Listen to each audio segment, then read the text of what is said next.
आम खबर आपको देंगे। जस्टिस रिटायर्ड मकबूल बाकर ने सुप्रीम कोर्ट में एड हॉक जज बनने से माजरत कर ली। मजीद जानते हैं डॉन न्यूज के नुमाइंदे खावर हुसैन से। खावर, बताइए क्यों माजरत की गई है? जी, जस्टिस रिटायर्ड मकबूल बाकर से जब हमारी बात हुई तो उनका ये कहना था कि वो जाती मसरूफियात की वजह से ये ओहदा कबूल नहीं कर सकते हैं। उनका ये कहना था कि एड हॉक जज लगना एक आईनी अमल है और इस पर तनकीद बिला जवाज है। उन्होंने कहा कि वो इस अमल को आईनी समझते हैं और इस पर तनकीद को बिला जवाज समझते हैं। उनका ये कहना था कि वो जाती मसरूफियात की बिना पर ये ओहदा कबूल नहीं कर रहे हैं, इसलिए उन्होंने इसके लिए माजरत की है।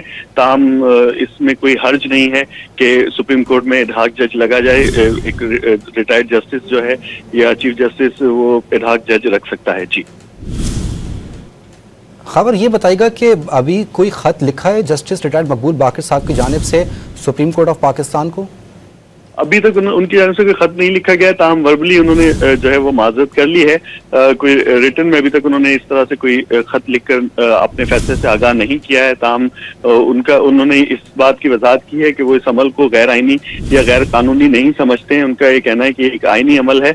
एड हॉक जज इससे पहले भी पाकिस्तान की तारीख में 20 से ज्यादा एड हॉक जज जो है वो तैनात हो चुके हैं और ये एक आईनी अमल है। इस पर तनकीद जो है वो बिला जवाज है। उनका ये कहना है कि वो जाती मसरूफियात की बिना पर ये ओहदा कबूल नहीं, जाती मसरूफियात की बिना पर ये ओहदा कबूल नहीं कर रहे। खावर हुसैन अपडेट कर रहे थे, बहुत शुक्रिया।